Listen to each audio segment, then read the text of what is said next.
Le secret d'intercession qui porte du fruit. En lisant 1 Samuel 25, 1, 30. Nous connaissons tous ces moments où nous voyons le mal se préparer autour de nous. Une dispute qui dégénère, une injustice qui pourrait éclater, une destinée menacée par la colère ou la folie d'un autre. Dans 1 Samuel 25, nous découvrons Abigail, une femme sage, courageuse et inspirante, qui nous montre comment intercéder efficacement avant que le mal ne se produise. David, oint pour devenir roi, est en route pour punir Nabal, un homme arrogant et méchant, qui a offensé celui qui protégeait ses biens. La situation aurait pu dégénérer en massacre inutile, mais Abigail intervient et désamorce le danger par son intercession courageuse et humble. Aujourd'hui, Dieu nous appelle à agir de la même manière. Intercéder pour protéger, désamorcer le mal et préserver les vies et les destinées autour de nous. Reconnaître la faute sans perdre de vue la paix. Regardez, Abigail ne cache pas la faute de son mari. Voici Nabal, homme insensé et méchant. Ses actions sont mauvaises et sa méchanceté est évidente. Elle appelle clairement la vérité, mais sans provoquer la colère de David. Elle montre que reconnaître le mal ne signifie pas agir avec vengeance. Dans nos vies, nous devons apprendre à nommer les injustices ou offenses, mais avec humilité et sagesse, pour éviter d'aggraver la situation. L'intercession efficace commence par voir la vérité et agir pour la paix. Dans Proverbe 1, verset 7, nous lisons « Que le sage entende et augmente son savoir, et que l'homme intelligent acquiert de l'habileté, s'inclure personnellement dans le problème. Abigail dit que la faute retombe sur moi. » Le mot « moi » montre qu'elle prend la responsabilité sur elle, même si la faute n'est pas la sienne. Elle s'abaisse volontairement pour protéger David et la maison de Nabal. Dieu nous demande parfois de porter une partie du fardeau des autres, d'intercéder et de mettre notre ego de côté pour le bien des autres.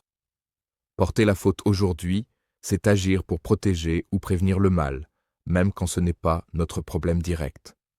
Voyez ce verset complémentaire.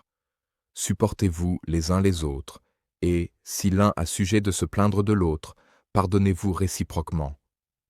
Désamorcez le danger avant qu'il n'éclate. Le danger est réel.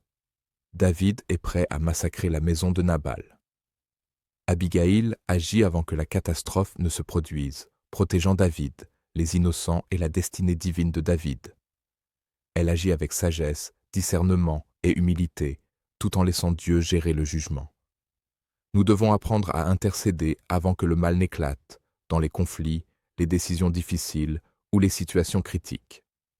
Une intercession efficace se fait avant la destruction, pas après. Voyons ce verset complémentaire. Veillez donc, car vous ne savez pas quel jour votre Seigneur viendra. Spirituellement, la vigilance et l'action préventive sont essentielles dans la prière et l'intercession. Préfigurer Christ par l'intercession et la protection. Abigail préfigure le Christ. Elle prend la responsabilité et porte le poids du mal pour protéger la vie de David. Elle agit avec humilité et sagesse, non pour sa gloire. Elle désamorce la colère et le jugement humain, laissant Dieu agir. Jésus fait exactement la même chose, mais à l'échelle universelle. Il porte nos péchés, intercède pour nous et désamorce la justice divine. Porter les autres dans la prière, agir avec humilité et courage, protéger les vies et les destinées autour de nous, c'est marcher dans les pas du Christ. Chaque intercession authentique est un reflet de son cœur. Voyons ce verset complémentaire. Car nous n'avons pas un souverain sacrificateur incapable de compatir à nos faiblesses, mais un qui a été tenté en toutes choses comme nous, sans commettre de péché.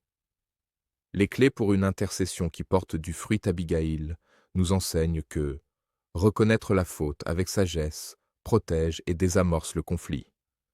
S'inclure personnellement montre humilité et foi. Agir avant que le mal éclate préserve les vies et la destinée. Aligner son cœur sur Dieu reflète le Christ et laisse le jugement à lui. Intercéder pour un ami, un membre de la famille ou un responsable en colère. Porter une situation difficile sur ton cœur en priant avant qu'elle n'explose. Agir avec humilité, sagesse et foi plutôt que sous l'émotion ou la colère. Chercher la paix et la réconciliation plutôt que la vengeance ou l'orgueil. Dieu nous appelle à être des intercesseurs courageux comme Abigail, qui prennent sur eux pour protéger, prévenir et aligner les situations sur la volonté divine. Le fruit de l'intercession ne se voit pas toujours immédiatement, mais il préserve des vies, des destinées et reflète le cœur du Christ. Rappelons-nous que dans 1 Samuel chapitre 25, nous lisons « L'intercesseur humble et sage est une lampe qui éclaire dans les ténèbres et détourne le mal avant qu'il ne frappe. »